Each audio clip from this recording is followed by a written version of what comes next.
Hello, ladies and gentlemen, and welcome to my channel. And this is Wills. Na kwa video ya leo, I'm going to show you how you can invest in the fruit and juice bar business.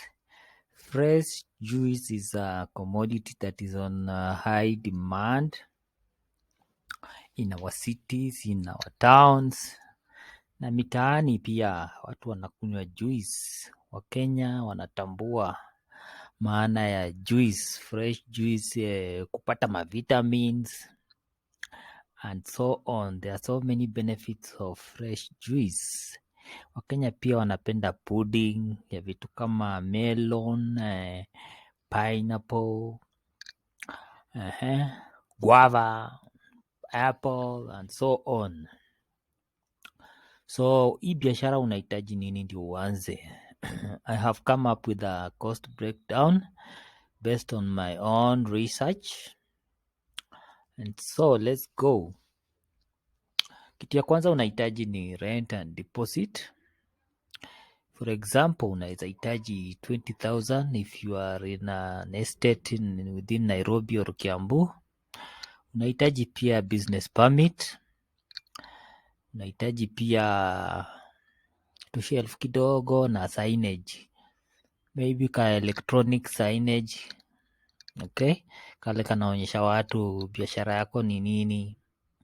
Then kuna tu machines unahitaji kwa kunini kusaidia hii kazi ya juice. Kuna machine inaitwa blender, ile inachanganya fruits kama melon na avocado na pineapple. Okay? Kuna ingine pia inaitwa juicer. So if you have the two, you'll be ready to start the business. You also need a fridge. Fridge ni kitu ya maana because you will need to store your juices under cold conditions. Customer wengi wanapenda vitu cold. Then unahitaji maybe furniture kitu kama meza moja hivi na viti za plastic 3 hivi ama 4. Okay? But mostly you can be doing naitwaje? Takeaway. You can be doing takeaway for your customer and you'll be good to go. So you also need stock. Uhitaji stock kubwa sana because fruits are perishable goods. So you need just a few of them to get you started. When they get finished, you buy more. So you'll also need miscellaneous, maybe 10,000. And in total, ukiwa na 150,000, utakuwa able kuanza hii biashara ya juice. So hiyo ni in terms of breakdown. Now wacha tuende kwa strength.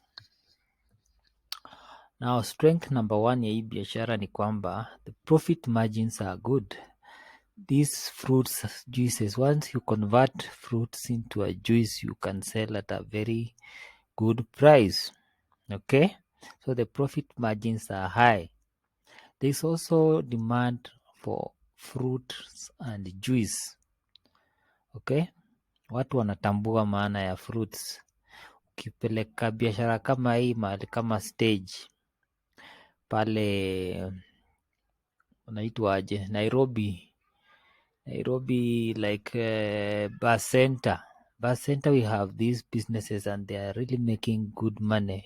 Ukipita hapo utapata watu wamejaa wanakunywa juice. Then fruits are available. You don't need to import fruits from outside Kenya. Kenyans are growing melons. Kenyans are growing oranges. Kenyans are growing pineapples and all manner of fruits. So you can easily get the fruits. Maybe unanunua kwa wholesale and then you'll be good to go. You'll be making good profits.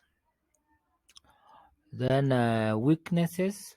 Hii biashara pia iko na weaknesses ambapo you need to be careful about the weaknesses and you can plan for them.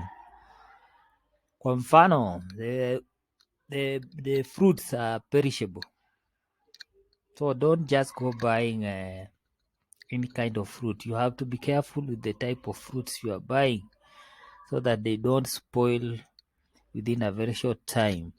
Then there is also the issue of seasonality. Seasonality ni kwamba kuna time unapata kuna melons, kuna time unapata kuna pineapples.